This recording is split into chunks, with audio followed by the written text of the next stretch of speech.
Welcome back to Mr. Giant Reacts to Ting and Ting and Ting. I'm Mr. Giant, and today we're going to be watching our Romanians, the last real descendants of the Roman Empire in the Balkans.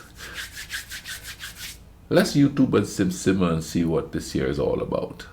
The Balkan Peninsula in southeast Europe is without a doubt the most linguistically and ethnically diverse region in all of Europe, with there being at least six major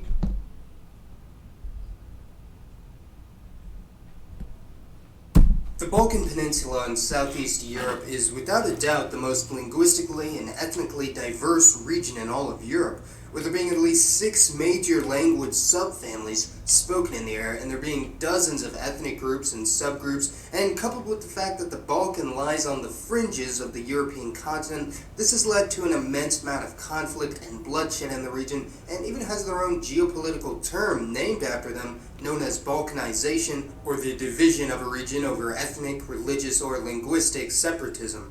Although the region is currently dominated by Slavic speakers, there was a time in the not-so-distant history where the fate of the Balkans swapped hands quite a few times, with one of the more puzzling remnants of their tumultuous and rich history being the Romanian people, who speak a Latin-based language most closely related to the languages of modern Italy, which is a bit puzzling considering that there's a bit of a gap between Romania and other Italic or Romance-speaking peoples. The Romance languages of Europe are named, of course, after the late Roman Empire, seeing how they're all variants of the Old Latin language, which was lingua franca of the Roman and early Byzantine empires. Latin began in the Italian peninsula and spread throughout the Roman Empire as its power and influence grew and expanded into the newly conquered lands. Most people are aware of the fact that the Italian, Spanish, French, and Portuguese languages are all Latin-based, and it makes sense from a historical and geographic perspective, with all of the languages inhabiting a contiguous region in the former Western Roman Empire. But things get a bit strange when you look at the Romanians and Moldovans of Eastern Europe, who are separated from the core of the Italic languages by a sea of Slavic speakers. So how did this come to be? One of the Roman Empire's primary goals in the unification and domination of its territory was the Romanization of the people groups that it conquered, since clearly before the spread of Latin, the majority of the people of modern France, Spain, and even most of Italy spoke non-Italic languages, mostly from the Indo-European family. Latin quickly became dominant in the western half of the empire, with Latin-speaking peoples in Iberia, France, Britain, and even North Africa, although the latter two Latin-speaking people groups were wiped out and assimilated by the arrival of the Anglo-Saxons and Arabs, respectively. The eastern half of the empire, on the other hand, was mostly dominated by the Greek language, which had already had an extensive history in Anatolia, the Levant, and Egypt. The Balkans was largely split between these two influences, and before the arrival of Latin, the area of Romania was split between the ancient European kingdoms of Moldova and Dacia, where the people spoke a now extinct branch of Indo-European known as Dacian, which may have either been related to ancient Greek, Albanian, or Proto-Slavic languages, and although Dacia was one of the last areas to be annexed by the Roman Empire in the 1st century AD, it was the easternmost border of where Latin largely took hold in the general population. 2,000 years ago, Dacia was not the isolated pocket of Romance language and culture that it is today, with Latin speakers also inhabiting the bulk of the northern Balkans, including most of Bulgaria, Serbia, Bosnia, and Croatia, connecting with the Italian peninsula across the Adriatic Sea. And Roman records show that a large amount of colonists from the Italian peninsula had traveled to or settled in the Roman province of Dacia. For 200 years, the Romans held on to the territory in the Balkans until civil war had divided the empire into west and east, which would later evolve into the Byzantines, although Dacia would not become a part of the Byzantine Empire, which was dominated by Greeks as opposed to Latin, and Hellenized many people groups in the Balkans and the Near East, while the Romanized peoples of the Balkan were largely influenced by other surrounding peoples, especially Slavs. Although the You know what's interesting about this, as he's talking about the languages and the extinction of languages and stuff like that, and pretty much how the Saxon came in and sort of wiped out all the peoples that are there. Can you imagine the amount of languages and dialects and stuff that was wiped out by wars and all of that? Can you imagine okay, let's say we have a time capsule, all those people who speak those languages, or let's say just one person who spoke one of those languages or dialects come back now, total confusion. I mean, because there wouldn't be anything that would be similar to what they speak.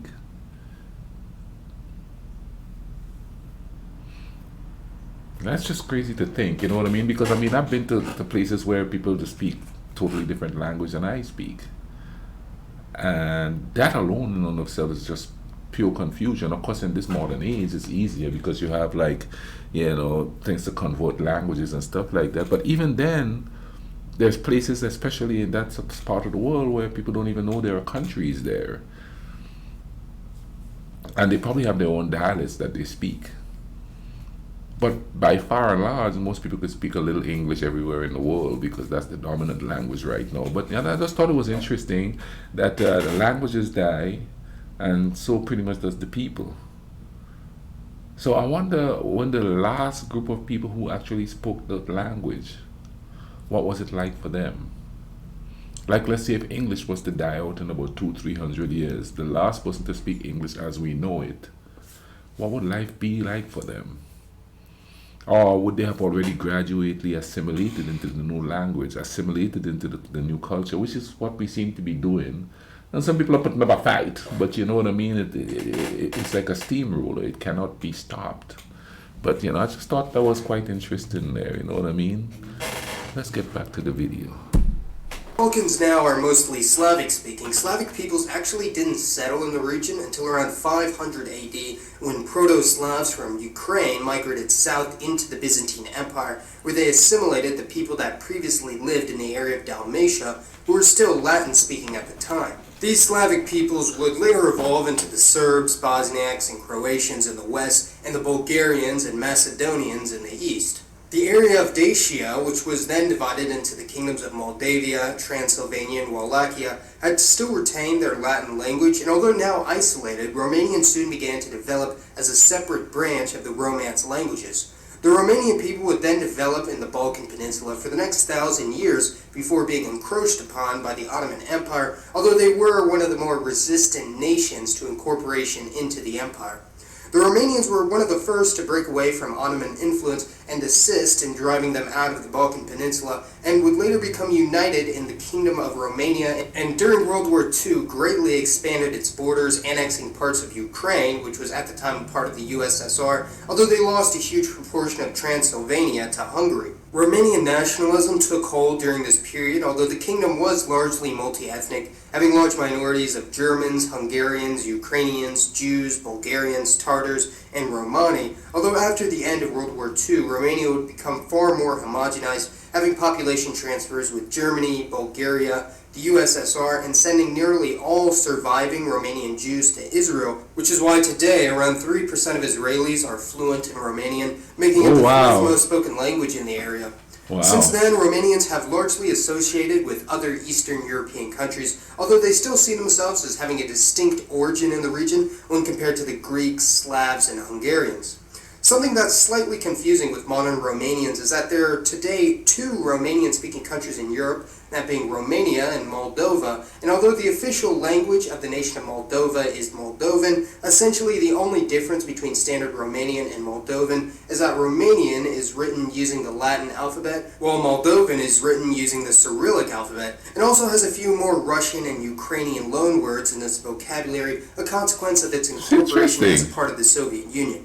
Ever since Moldova became independent from the USSR and communism dissipated from Romanian politics with the fall of the Iron Curtain in 1991, there has been a large movement for integration and eventual annexation of Moldova with Romania, who are largely seen as ethno-linguistic brothers in Eastern Europe, although they're not the last of the Romans in the region, as we'll get to soon.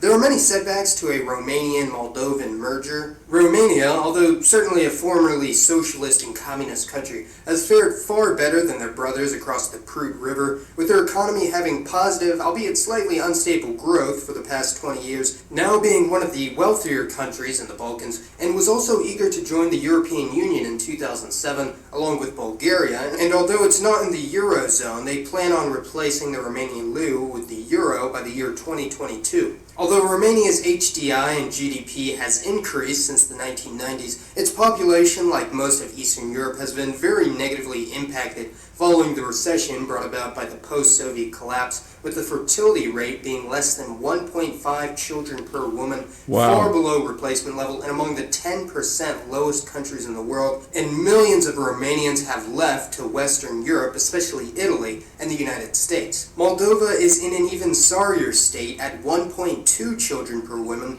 which Wow. literally has it tied with Bosnia at the lowest fertility rate of any country in the world, and Moldova's population drain is even more extreme than Romania's. Moldova is also the poorest country in all of Europe, with a GDP per capita of less than $6,000 per year, Wow. making it even poorer than the continent of Africa as a whole. Another major hurdle is the region of Transnistria in Moldova, which has declared secession from the Republic of Moldova and is a sort of thin, elongated strip along the border with Ukraine and isn't recognized as a sovereign nation by any other country. All of these have been major barriers in the unification of Moldova and Romania, and what's certainly interesting is that a higher proportion of Romanians support a union or unification when compared to Moldovans, who largely support autonomy and independence. As of March 2016, less than 30% of Moldovans would approve of unification with Romania, while almost 70% of Romanians approve of unification. If the two countries were to become united, not too much would change. Romania's population would rise by about 15% to 23 million people, which is comparable to what Romania was in the 1990s before the recession, and Moldova would most likely be administered as Romania's ninth region. There are, however, still pockets of the old Romance speakers in the Balkan Peninsula outside of Romania and Moldova, lying isolated in various countries in southeastern Europe. The largest of which would definitely be the Romanians, followed by the Meglinite people, who are scattered throughout many countries, especially Greece, Albania, and Romania, along with smaller numbers in Macedonia and Bulgaria. Their language is similar to Romanian, although with more Slavic and Greek influence as a consequence of its proximity to these various countries, and most likely split from Romanian around 1,000 years ago, when Latin speakers from Dacia migrated south into the Byzantine Empire. Remember how Bosnia, Croatia, and Serbia also used to be Latin-speaking? Well, they didn't entirely disappear. There is a small community of around 1,000 people in the former Roman province of Dalmatia in Croatia, known as Istro-Romanians or Istrians, on the Istrian Peninsula, which is intermediate between Italian and Romanian. Confusingly, there also is another Italic micro-community on the Istrian Peninsula known as Istriots, not to be confused with the Istro-Romanians, and their language is actually far closer to Italian than Romanian, and is far more recent when compared to the ancient Istro-Romanian communities, which have been there for thousands of years.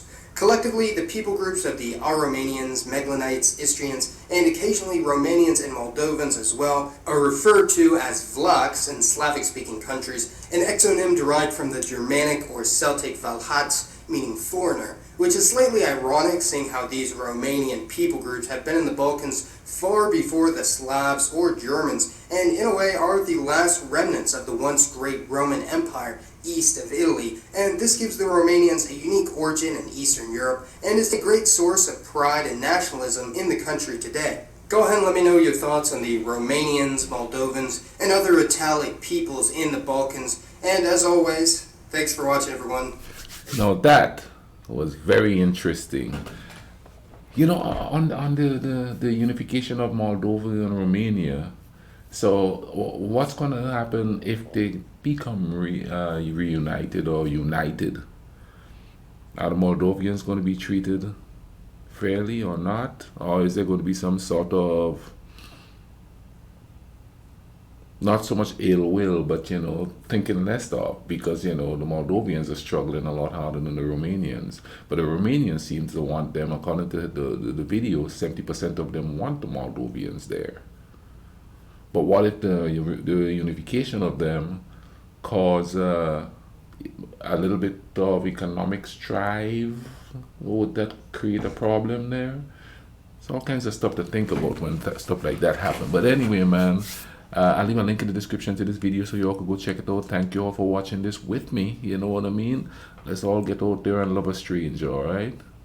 I want to leave links to videos on here, so just keep watching them. You know what I mean? I did a couple on Romania itself, so you know I'll link it in here. And if you guys like this video, drop a like on it for me. All right. So I'm gonna know if you want to see more like this coming up. Y'all take care of each other. Cool runnings.